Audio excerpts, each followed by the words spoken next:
öfter gehört, wie in der Sache von den Liedern, nimmt man ein Stückchen von populärer Musik. Ist zum Beispiel beim Sofdo hat man gehabt Einfluss von also Popmusik, ja, öfter von den 70er Jahren, säkulare Musik. Und euch nimmt man rein Nigunim und Lieder, was Männer singen auf Lashon Kodesh und Frauen singen auf Jiddisch.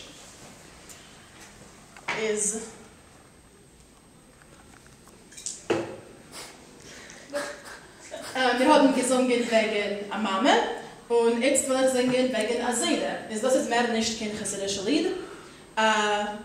Das ist ein Lied, was die Wörter seien von Meir Charat, was es euch gewöhnt von Bessarabia, wie wir haben gehört von Bessarabia. Und gewohnt in Tschernowitz und in Yisrael euch, das ist gewöhnt ein sehr interessanter Poet. Ich habe geschrieben Musik für das Lied, aber wir heben an mit Asher, was Moshe Berigowski hat gesammelt.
Kim fin weit